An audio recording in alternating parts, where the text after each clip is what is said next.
गुन्हेगारी जगताचा अचूक वेध घेणारी डायरी म्हणजे क्राईम डायरी।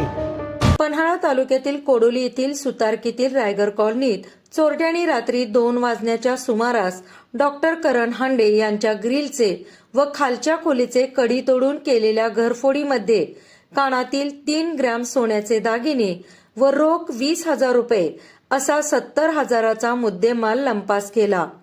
डॉक्टर हांडे यांचे कुटुंब बंगल्याच्या दुसऱ्या मजल्यावर राहतात, त्यामुळे पहिल्या मजल्यावरती कोणी नसल्याचे पाहून त्यांच्या क्लिनिक खोलीतील कपाट फोडून त्यामधील सोमवारीच खरेदी केलेले कानातील सोन्याचे दागिने व रोख रक्कम लंपास करून चोरटे पसार झाले।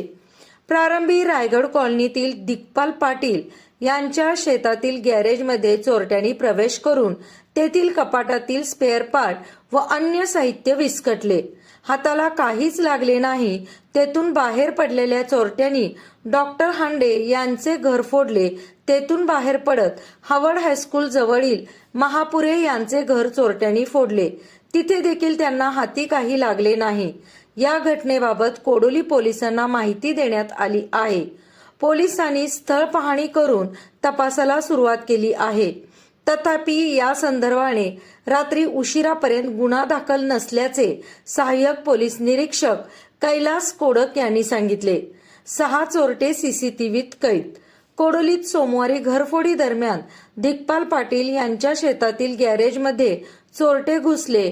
यावेळी गॅरेज आवारात असलेल्या सीसीटीव्हीत 6 चोरट्यांनी तोंडाला मास्क तर काहींनी कानटोपी घातलेली कैद झाले आहे। चोरट्यांचा धुमाकूळ सीसीटीव्हीत पाहून परिसरात भीतीचे वातावरण निर्माण झाले आहे। कोडोली पोलीस ठाण्याच्या हद्दीत विशेषतः कोडोली आणि जवळपासच्या गावात चोरट्यांचे प्रमाण वाढले आहे। या चोरट्यांचा छडा लावण्यासाठी पोलिसांना आव्हान ठरू लागले आहे। कोडोली येथील सुतारकी कॉलनीतील दिग्पाल सिंह पाटील यांच्या गॅरेजमध्ये असलेल्या सीसीटीव्हीमध्ये कैद झालेले 6 चोरटे